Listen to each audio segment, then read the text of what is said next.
30절에서 32절까지 가져보겠습니다. 그들을 데리고 나가 이르되 선생들이여 내가 어떻게 하여야 구원을 받으리까 하노니 이르되 주 예수를 믿으라. 그리하면 너와 내 집이 구원을 받으리라 하고 주의 말씀을 그 사람과 그 집에 있는 모든 사람에게 전하더라. 아멘. 중요하고 또 귀한 말씀. 다 아는 내용이지만 그래도 이 믿음에 대해서 다시 한번 확신을 시켜주는 그러한 말씀이죠. 주 예수를 믿으라. 예수를 잘 믿고 있는가?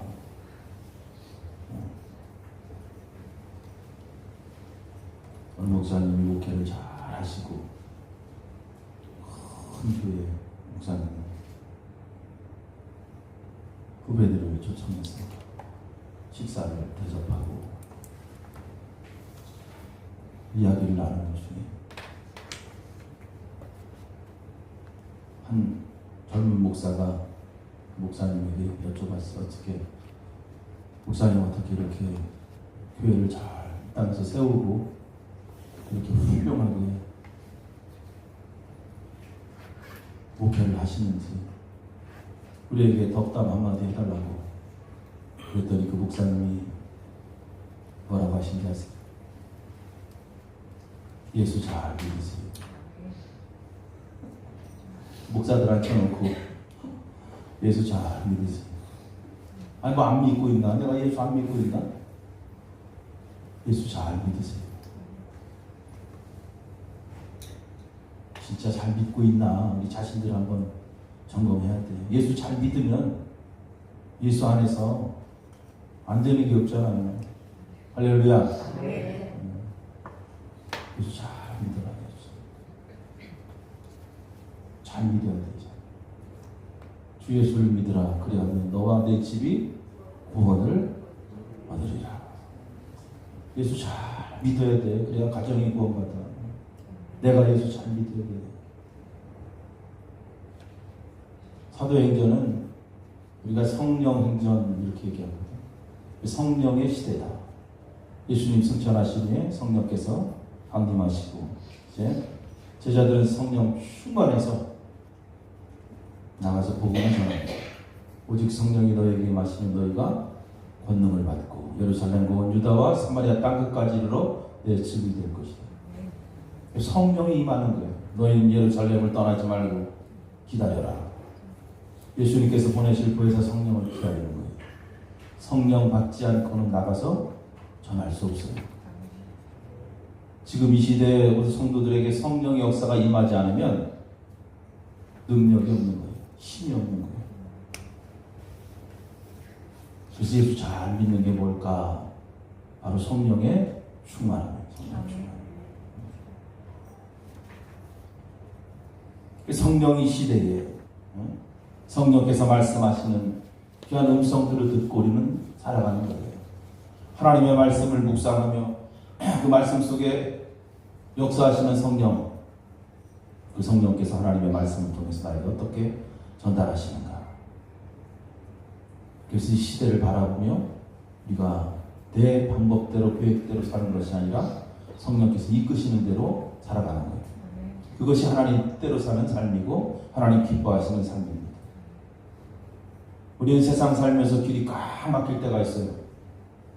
어디로 가야 될지 모를 때가 너무나 많이 있습니다. 다 아는 길 같은데 가다 보면 꽉 막혀 있어. 꽉 막혀 있어. 하나님께서 때로는 그렇게 말씀하시는 거예요. 성령께서. 그렇기 때문에 아브라함에게도 하나님께서 말씀하실 때, 바울에게도 말씀하실 때, 오늘도 믿는 사람들에게 말씀하실 때, 복음을 위해 살아가는 삶, 하나님을 위해 살아가는 삶. 그런데 가다 보면 길이 꽉 막힐 때가 있어. 그렇게 사는데도 그 길을 뚫고 나가야 돼. 오늘도 하나님을 향한 또 하나님의 은혜를 갈망하는 그러한 간절함. 지난 시간에 말씀드렸던 팥죽 한 그릇이라도 바꿔서라도 내가 하나님의 복을 받아야 된다는 그 간곡함, 간절함. 이 땅에 하나님의 교회가 세상의 세력들로부터 악한 마귀들로부터 무너지지 않게 해달라는 그러한 간절함이 내 안에 있어야 되는 거죠. 그래야 하나님이 교회를 세워주시는 거예요. 그런 열망들이 없으면 교회가 설 수 없어요. 그냥 마귀의 밥이 됩니다. 항상. 하나님께서 오늘도 스키하게 말씀하시고 민감하게 우리는 그 말씀 앞에 반응해야 되고, 그래야만이 결과적으로 하나님의 큰 은혜를 누리게 된다. 우리의 삶이 아름답게 변화된다는 사실을 믿으시기 바랍니다. 그러니까 사도행전 16장의 말씀은 이 땅에 빌립보 교회가 세워지는 거죠. 이 빌립보 교회는 유럽 최초의 교회입니다. 유럽 전역에 복음이 전해지는 과정을 기술하고 있어요. 바울이 선교를 준비하지, 2차 선교를 준비하는데 신라와 함께 어디로 갈까? 아시아에 가서 복음을 전해야 되겠다 기도하면서 생각을 합니다. 근데 하나님께서 막아버리죠. 성령께서 길을 막아버립니다. 아시아가 아니다. 그래서 어떻게 할까? 또 다른 곳으로 가서 트로아스라는 그러한 곳에 가서 하나님 앞에 기도했더니 하나님께서 그에게 환상을 보여주십니다. 유럽 마게도냐에서 어느 한 사람이 부르는 소리가 들리는 거예요. 부르는 소리가 들리는 거예요. 도움을 청하는 소리가. 아, 이게 하나님의 음성인가? 이게 성령의 음성인가? 바울은 그 음성을 듣고 성령의 음성인 줄로 깨닫고 이제 그곳을 향해 떠납니다. 그가 도착한 곳이 바로 빌립보 지역입니다. 그 빌립보 지역 마게도냐에서 선교를 시작합니다. 당시 빌립보는 로마의 식민지였어요. 많은 사람들이 고통을 받고 어려움을 겪고 있는, 우리도 일본 식민지 시대에 많이 힘들었잖아요. 그러니까 많은 대인들이 힘들어하고 어려워하는 그 고통 중에 있는 그 사람들이었어요. 당시 유대인들은 기도처를 만들고 회당을 만들고 그곳에서 함께 모여서 기도하고 예배를 드리죠. 근데 바울은 예배 드릴 곳이 없어요. 성경에 보니까. 그러니까 성경에 보니까 어디서 예배 드렸어요? 강가에서 예배를 드리는, 강가에서. 예배 초소가 없는 거예요. 예배 초소. 복음을 들고 갔는데 예배 초소가 없어요. 강가에서 예배를 드리죠. 그래서 강가에서 예배를 드립니다. 근데 강가에서 하나님을 찬양하고 예배하고 기도하는데 한 여인이 나타납니다. 한 여인이 바로 여러분이 잘 아는 루디아라는 여인이에요. 루디아. 들어보셨어요? 자색 옷감. 옷감을 파는 그 여인이 바울이 전하는 복음을 듣습니다. 강가에서 듣는 거예요. 두아디라 출신의 그 여인 루디아가 바울의 복음을 받아들입니다. 근데 성경에 보니까 중요한 표현이 있어요. 그 여인은 본래 하나님을 알았던 여인이고 본래 하나님을 경외했던 여인, 경외하다. 그래서 이 여인은 하나님을 경외했던 사람이에요. 자, 하나님을 경외한다는 게 뭐예요? 하나님의 존재를 인정하고 하나님을 두려워할 줄 아는 여인입니다. 하나님을 두려워한다는 것, 하나님을 두렵고 떨리는 마음으로 섬기는 이 여인에게 하나님께서 복음을 줍니다. 그 복음이 이 여인에게 들어요. 가장 지혜로운 자가 어떠한 자인가? 여러분 성경에 보십시오. 잠언에 하나님을 경외하는 자. 여러분 하나님을 두려워하지 않는 자들이 많아요. 예수 믿으면서 교회 다닌다고 하면서 수십 년 여러분 교회 다니면서 하나님의 존재를 두려워하지 않아요. 제가 복음이라는 것 말씀드릴 때 복음은 거룩한 것이라고 했습니다. 거룩한 것에 가치가 있다고 말씀드렸죠. 그 가치는 아무나 아는 거 아니에요. 아무나 아는 게 아니에요. 오늘 장로님 기도하신 것처럼 듣기는 들어도 보기는 보아도 듣는 자가 있고 보지 못하는 자가 있어요. 이사야 말씀처럼 하나님의 복음이 그 안에 들어가기 위해 하나님께서 허락하셔야만이 말씀과 복음이 들어가는데, 오늘 보니까 이 루디아에게 복음이 들어가는데 그 여인은 하나님을 경외했던 여인이에요. 하나님을 두려워하며 섬겼던 여인이 바로 루디아입니다. 그에게 하나님이 복음을 주십니다. 루디아를 통해서, 루디아 회심을 통해서 그 여인 한 사람이 변화돼서 유럽 전체에 교회가 세워지는 초석이 됩니다. 이게 하나님의 역사예요. 루디아는 바울을 기꺼이 자기 집으로 모시고 가서 예배 초소가 없으니 강가에서 예배 드리니 우리 집에서 예배 드리라고 자기의 집을 예배 초소로 내어주고, 이제 바울과 신라는 루디아 집에서 예배를 드리고 기도하며 복음을 전하기 시작합니다. 이게 빌립보 교회의 시작이에요. 하나님을 경외하는 한 여인으로 인해서 교회가 시작된 것입니다. 이게 성령께서 이렇게 역사하십니다. 그렇게 복음을 전하는 바울, 순탄하지만 않죠. 성경 말씀 보니까 바울이 복음을 전하러 나가다 보니까 귀신 들린 여인이 있었어요. 이 점 보는 여인이에요. 점 보는 여인. 이 점 보는 사람이 있어요. 근데 주인이 따로 있어요. 이 여인은 점을 봐주고 돈을 버는 거예요. 그럼 주인이 이제 그 돈을 가져가는 거예요. 근데 바울이 볼 때 귀신 들린 여인이 너무 불쌍하잖아요. 그래서 귀신 들린 여인을 바울이 고쳐줍니다. 그랬더니 주인이 이제 노발대발하는 거예요. 저 점 보는 여인으로 인해서 내가 돈을 벌었는데 그동안 아니 도대체 어떤 사람이길래 내 경제적 문제를 이렇게 엉망으로 만들어 놓는 거예요. 그래서 고발합니다.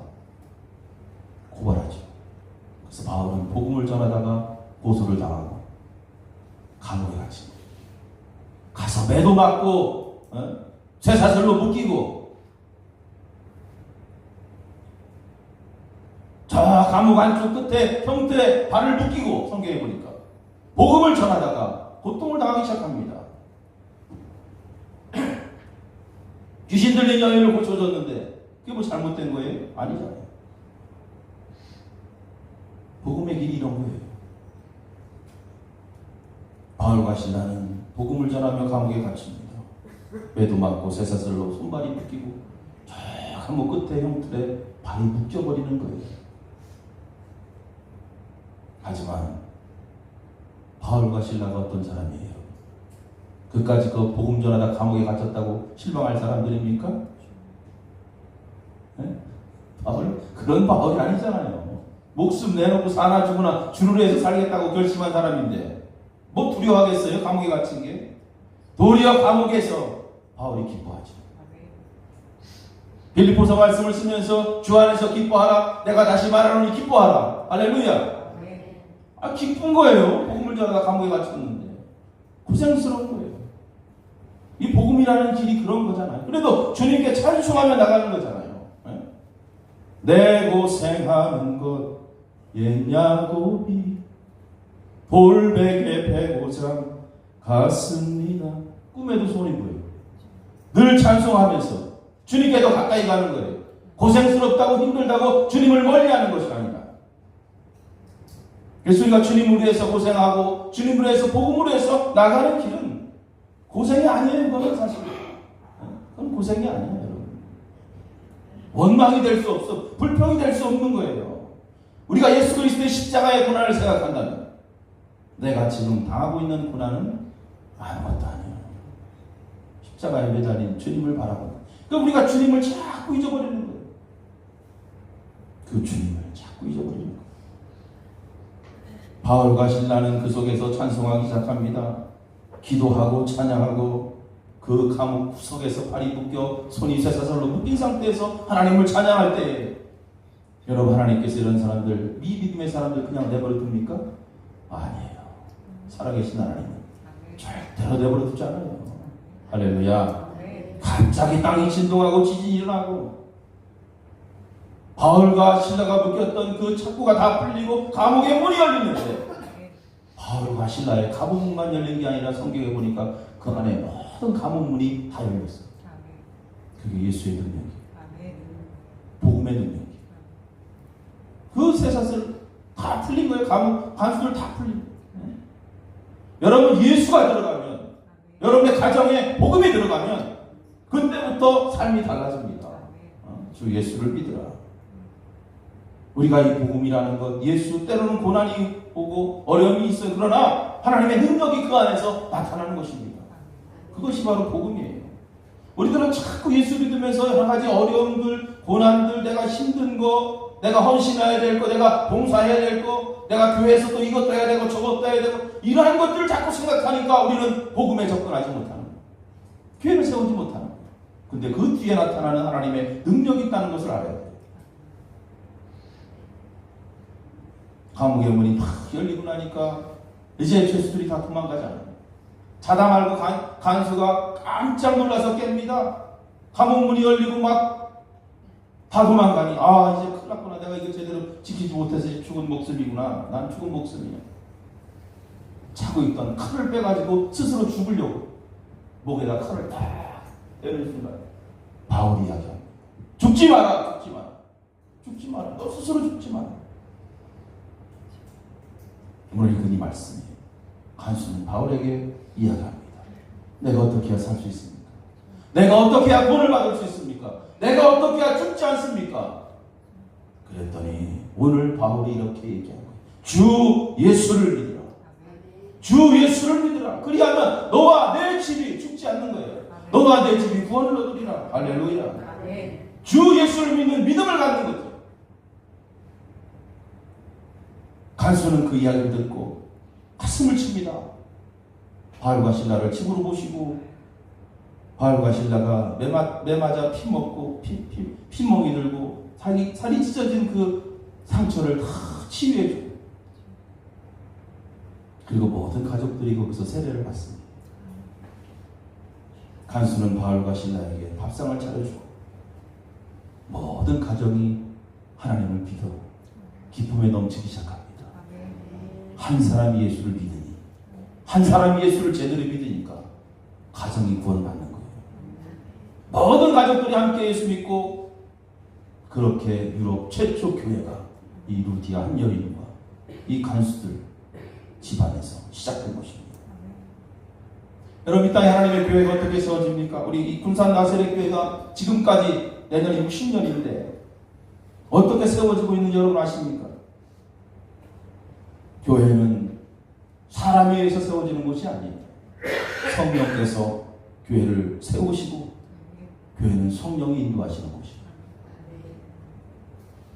바울은 성령의 음성에 예민했고 성령께서 하시는 말씀에 늘 순종했고 성령께서는 오늘도 동일하게 바울에게 이야기한 것처럼 우리들에게도 그대로 말씀하십니다. 여러분 성령께서 이 교회에 하시는 말씀을 우리는 반드시 들어야 됩니다. 마지막 때에 희미한 음성 순종하며 듣고 나가야 됩니다. 교회는 세워지는 곳이고 교회는 돕는 곳이고 하나님의 교회라고 해서 그냥 세우는 것이 아니라 반드시 교회 안에 돕는 자들의 희생과 헌신들이 있어야 된다. 바울에게 브리스길라와 아굴라 같은 사람들이 있었죠. 오늘 루디아 같은 사람들이 있었고 디도와 디모데와 같은 사람 무르바나와 같은 협력자들이 함께 교회를 세워나가는 교회는 절대로 혼자 세우는 게 아니에요. 바울 혼자 스스로 교회를 세운 것도 아니에요.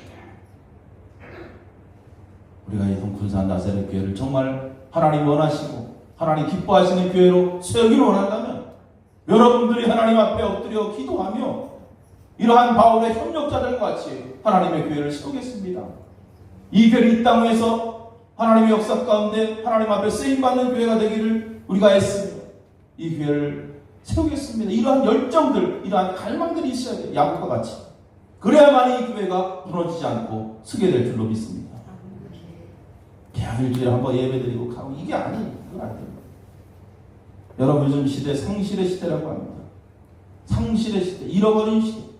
원래 인간은 에덴 동산에서 쫓겨날 때부터 천국이라는 것을 잃어버렸어요. 세상 사람들은 여러분 고통과 절망 속에 천국 없이 살아가는 사람들 너무나 많이 있습니다. 그래서 성경은 어쩌면 잃어버린 자를 찾는데 초점을 두고 있는 거예요. 오늘 주변에 잃어버린 자들, 특히 복음을 잃은 자들, 예수 그리스도를 잃어버린 자들, 교회 안에 성경책 들고 교회는 다니지만 예수가 없는 자들, 복음이 없는 자들, 그러한 성도들이 있어요. 그러한 교인들이 얼마나 많이 있습니까? 오늘도 우리가 하나님의 은혜로 세상을 살아갑니다. 여러분 하나님의 은혜로 살아갑니다. 맞습니까? 내 힘으로 사는 게 아니잖아요. 하나님께서 은혜를 베푸셔서 지금 이렇게 평안하게 살고 근데 살만하니까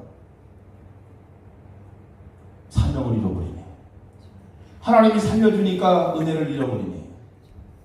마치 이런 거예요. 여러분 물에 빠진 사람 살려주니까 보따리 내놓으라는 거죠. 이게 무슨 말인지 아시죠? 그러한 교인들, 그러한 교회들, 그러한 성도들 너무나 많이 있어요. 하나님의 은혜를 내가 입었으면 그 은혜를 잊지 말아야 돼요. 잊지 말아야 돼요. 은혜를 잊으면 안 돼요. 하나님의 잊는 순간 끝나는 거예요. 잊어버리면. 근데 너무나 쉽게 잊어버려요. 너무나 쉽게. 그런 물에 빠져 죽어가는 사람 구해본 적 있어요? 뉴스에 많이 나오다 보니까 아유 젊은 청년들 3명인가 4명도 물에 빠져 죽었더라고요. 그제 강에 휩쓸려가지고. 저도 옛날에 한번 해수욕장에 갔는데 누가 허적허적해가지고 괜시히 한 명 구해본 적이 있어. 쉽지 않아. 물에 빠진 사람. 그래서 물에 빠진 사람이 힘 다 빠질 때까지 기다려야 되는 거 알죠? 네? 나 붙잡고 늘어지기 시작하면 나도 죽는 거예요. 그래서 물에 빠진 사람은 힘 다 빠지고 물 어느 정도 먹고 꼬록꼬록 버릴 때 그냥 붙잡고 꺼내와야지. 멀쩡할 때 꺼내려 내가 들어가면은 나도 붙잡혀가지고 같이 빠져 죽는 거예요. 그러니까 여러분 친구가 물에 빠져가지고 저거 걸려고 뛰어들어가서 그 친구도 같이 죽는 거예요. 잡아당기니까 물속에서. 그러니까 그냥 꼬록꼬록 거의 이제 숨이 갈만할 때 그때 딱 가서 끌고 와야 돼요. 그렇지 않으면 죽어요. 여러분. 한번 해봐. 나중에 혹시 그러잖아요. 물놀이 가서. 물에 빠진 사람 건져내는 거 되게 힘들어요. 여러분. 같이 죽는 거예요. 잘못하면. 뛰어들어갔다가 내가 아이고 나 수영 잘해. 아이고 안 돼. 그냥 머리 땡기고 업고 그냥 막 발버둥 치면 같이 죽는 거예요. 근데 그렇게 구해줬어. 그렇게 힘들게 구해줬어. 그랬더니 나와서 내 보따리 어딨냐? 내 보따리 어딨냐? 이런 거. 내 보따리 어딨냐? 내 보따리 어디 있어? 뻔뻔한 세상이에요. 뻔뻔한 세상. 요즘 뻔뻔한 사람, 뻔뻔한 세상, 뻔뻔한 사람.